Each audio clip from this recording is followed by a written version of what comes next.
League സഭയ്ക്കൊരുങ്ങി Alampady. വെള്ളിയാഴ്ച league സഭ നടക്കുന്ന ആലമ്പാടിയും പരിസര പ്രദേശങ്ങളും ശാഖാ യൂത്ത് ലീഗ് പ്രവർത്തകരുടെ നേതൃത്വത്തിൽ ശുചീകരിച്ചു. മുസ്ലിം ലീഗ് 10-ാം വാർഡ് പ്രസിഡന്റ് മുഹമ്മദ് പൊയ്യയിൽ ഉദ്ഘാടനം ചെയ്തു. Bhima jewellery, old press club junction, Kasaragod.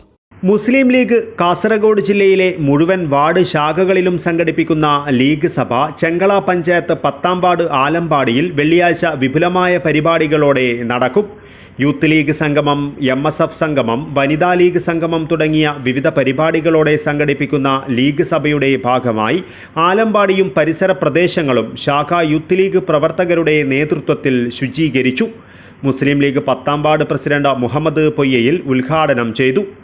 General secretary Ameer Kasi, treasurer Abdul Khader Mihraj, Kasaragod മണ്ഡലം മുസ്ലിം ലീഗ് വൈസ് പ്രസിഡന്റ് അബ്ദുറഹിമാൻ കാസി, 10-ാം ward member Fareeda Aboobacker, Youth League president Mahin Alampady, secretary Suhail Hudawi, treasurer Riyas TA, Siddique Choori, Aboobacker Al Hameen, Irfan Ummer, KMCC GCC president Anthikka Mihraj, മറ്റ് മുസ്ലിം ലീഗ് നേതാക്കളായ ഹമീദ് മിഹ്റാജ്, അബ്ദുള്ള ഹാജി ഗോവ, അസറു ഗൾഫ് നഗർ, നാസർ, കാവു ചെറിയാലമ്പാടി എന്നിവർ സംബന്ധിച്ചു.